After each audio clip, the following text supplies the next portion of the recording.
అందరికీ నమస్కారం అండి. నా పేరు కొండ్రు మరిడియా. నేను AP state SC mall corporation డైరెక్టర్గా ఉన్నాను.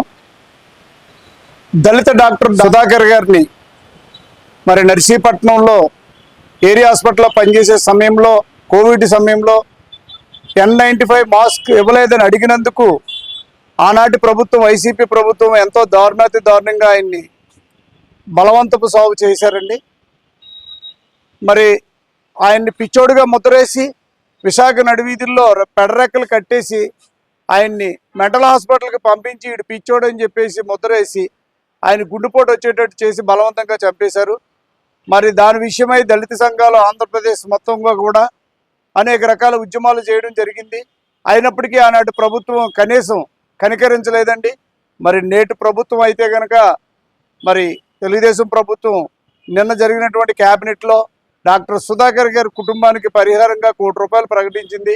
అలాగనే వారి కుమారుడికి జూనియర్ అసిస్టెంట్గా పనిచేస్తున్నటువంటి అబ్బాయిని మరి డిప్యూటీ తహసీల్దార్గా మరి ఉద్యోగ భద్రత కల్పిస్తూ ప్రమోషన్ ఇస్తూ క్యాబినెట్ నిర్ణయం తీసుకుంది.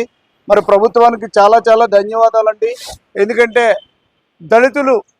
దళితులకు అన్యాయం జరిగితే తెలుగుదేశం ప్రభుత్వం ఉంది, న్యాయం చేస్తుందని ఒక నమ్మకాన్ని మరి నిన్న జరిగినటువంటి సుధాకర్ గారి విషయంలో మరి క్యాబినెట్లో మరి ఎంతో తీసుకున్నటువంటి నిర్ణయానికి మేము అందరం హర్షిస్తున్నాం. మాకు కూడా ధైర్యంగా ఉందండి. దళితులు ఈసారి ధైర్యంగా రోడ్డు మీద తిరగొచ్చు అనే ఒక నమ్మకాన్ని తెలుగుదేశం ప్రభుత్వం మాకు కల్పించింది. కాబట్టి మరొకసారి మరి ముఖ్యమంత్రి వర్యులకి అలాగనే ఉప ముఖ్యమంత్రి వర్యులకి స్పీకర్ గారికి డిప్యూటీ స్పీకర్ గారికి అందరికీ కూడా ధన్యవాదాలు తెలియజేస్తున్నామండి.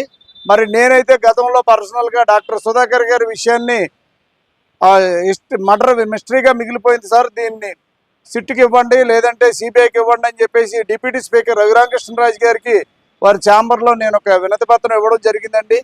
మరి వారు కూడా దాని మీద దర్యాప్తు జరిపించారు. మరి దాంట్లో భాగంగానే నిన్న జరిగినటువంటి క్యాబినెట్లో మరి మంచి నిర్ణయం తీసుకుందండి ప్రభుత్వం.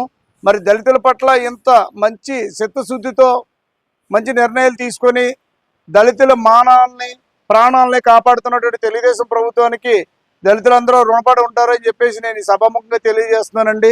గత ప్రభుత్వంలో అయితే సుమారుగా 3,000 మంది దళితుల్ని పొట్టన పెట్టుకున్నారండి.